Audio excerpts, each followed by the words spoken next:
Coming up on Murrow News 8, a 38-year-old Pullman man arrested for possessing child sex abuse material.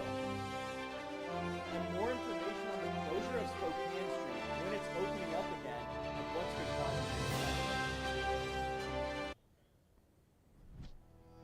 it. From the Northwest Public Broadcasting Studios on the campus of Washington State University, this is Murrow News 8.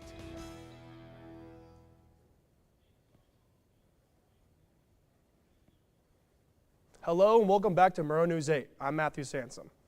And I'm Alex Dorfler. A 38-year-old man was sentenced to 5.5 years in prison on Friday morning possessing child sexual abuse material.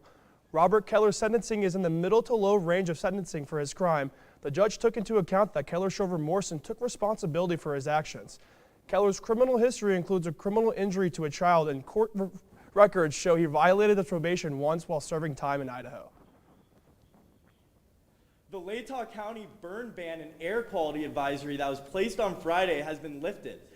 The ban and advisory had been placed by the Idaho Department of Environment Quality. Speaking of burning, a fire in North Latah County has grown to 126 acres. The fire is near Great White Pine Campground, which has been closed due to fires. The fire is currently at 0% containment. Volunteer firefighters helped put out a timber fire along Union Flat Creek in Clemgard Park in Whitman County on Saturday.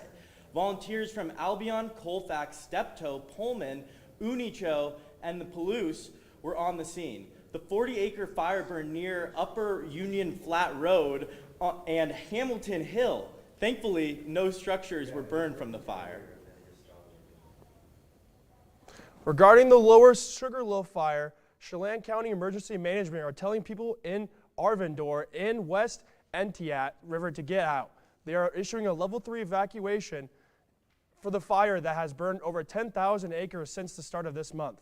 Other areas such as Entiat River Road received a bump to a level 2 be prepared warning.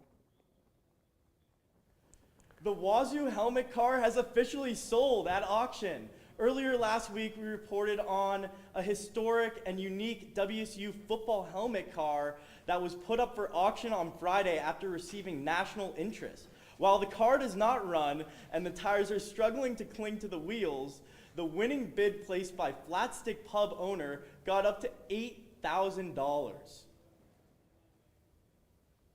Having trouble getting around campus? You're not the only one. Spokane Street construction is causing a disruption for some drivers and even had bus routes change. Our reporter Cooper Morgan spoke to the project manager about where the project is headed. With Spokane Street closed and school back in session, there's some lengthy detours. But for project manager Louise Sweeney and professional engineer Jeff Lanigan, it's a necessary sacrifice.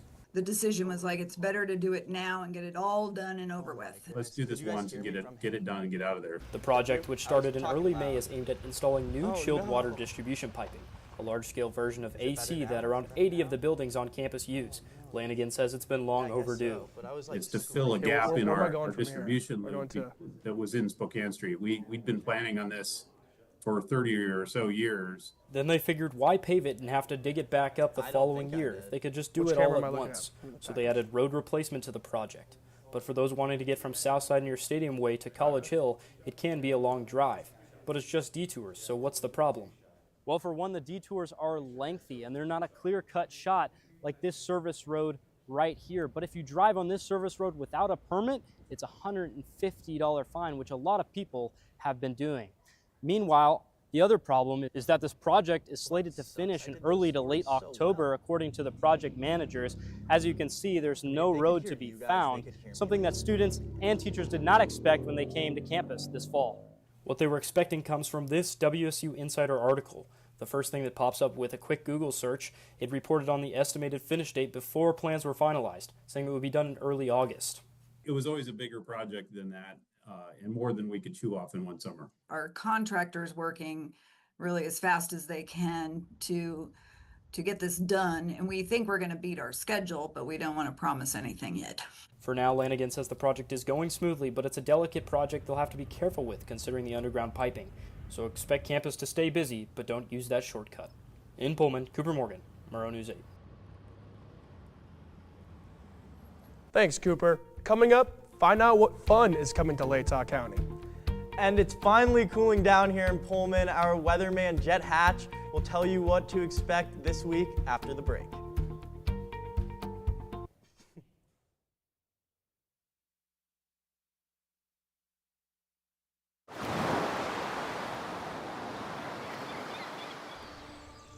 Hear that? That's the sound of your life. Perfectly imperfect.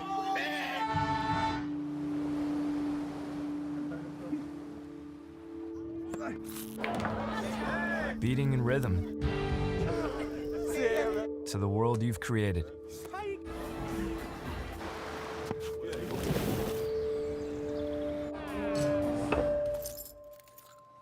But every time you drive after drinking, the music gets drowned out. Your life sounds pretty great. Don't let a buzz ruin it. Buzzed driving is drunk driving. Don't drive buzzed. The Latah County Fair kicks off this Thursday at Latah County Fairgrounds in Moscow. There will be over 70 on-site vendors, over 50 hours of live entertainment, and carnival rides for people of all ages. The fair goes until Sunday, and admission is free for all ages. A portrait honoring Wazoo's 11th president, Kirk Schultz, was unveiled just moments ago. At the George Schneitzer Museum of Art, the portrait was painted by renowned artist Grace Flott and will join the collection of that Wazoo Honors Presidents, which are hung in the foyer of the Bryan Hall. Many people gathered at the museum to honor the former president and meet the artist. It's been a little gloomy and ugly today, especially with all these fires. Feels like every day's been pretty unpredictable. Jet, can you tell us what to expect today? Yeah, thanks, Matthew. Today, it's really been cooler compared to last week. The winds picked up a little bit, and there's a little bit of like smoke still hanging around, so we'll see how it is. Tomorrow, it is supposed to dip down even more, and the wind's supposed to come up. So it'll be interesting to see what happens, because it says it's supposed to be cloudy, and it said wind gusts up to 15 miles per hour, so maybe bundle up a little bit in the morning. And looking statewide, west of the Cascades, we will have, it's a little cooler as it normally is, moving a little bit to central Washington into the desert area. It'll be more high 80s. So I would just say like it's still shorts weather there. And then kind of coming back over to Pullman in Spokane, low 80s. So yeah, the 5-day forecast here. Yeah, so just make sure that there's rain Thursday, so bring a jacket. Back to you guys at the desk. Thanks, Jet. And up next, the Cougs took a big win for the homecoming game against SDSU. And Monday Night Football is back. Find out how the NFL opening weekend went.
Cougar volleyball wrapped up a weekend in Phoenix with a 3-1 win against East Texas. Luski Blaskova won West Coast Conference Offensive Player of the Week, and Eliana Tia won Freshman of the Week for the second straight week.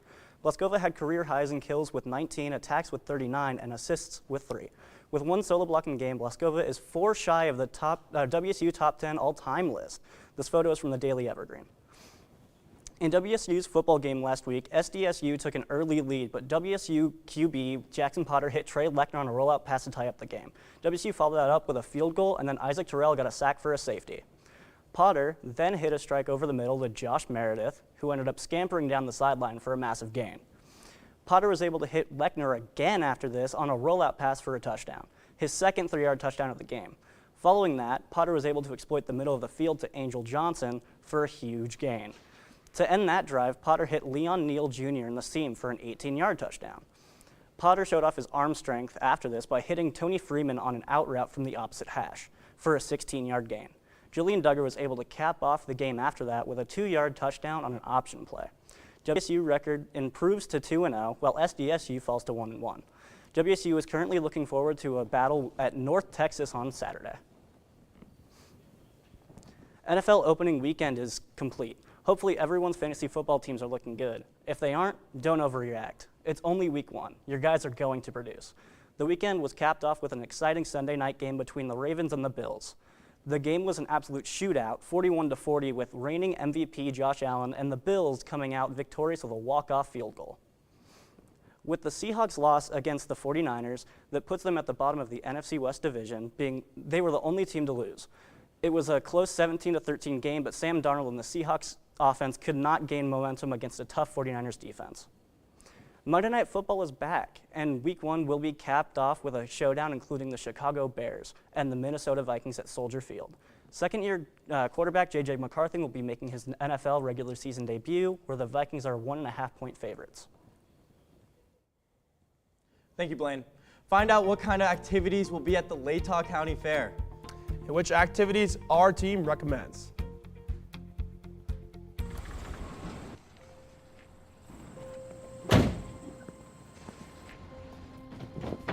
Dad, they took over my bedroom. Come on, come on. Okay, Dad. 1, 2, 3.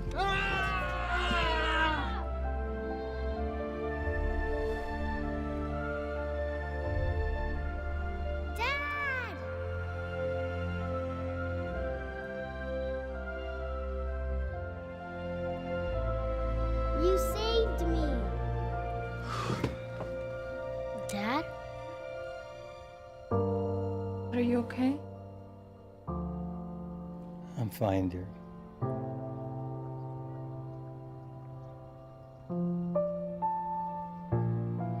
Your hero needs you now, and AARP is here to help. Find the care guides you need at aarp.org/caregiving. Latah County Fair starts this Thursday. I know I'm looking forward to it. What's your favorite ride? You know those things that go around and around really fast that you see on the internet? Yeah, you get stuck on the wall. Mine too. I used to do those all the time when I was a kid. One time I actually threw up, but I want to do it again because it sounds really fun. The throw up just spins and hits everyone. Hitting everyone. I'm sure you made some friends. Yeah, hopefully. Yeah, so make sure to check us out on social media, all of them, Murrow News 8, our website, also Murrow News 8. And yeah, I'm Alex Dorfler. I'm Matthew Sansom, and that's all we have. Thank you.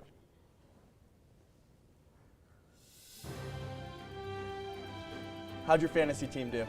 Actually pretty good.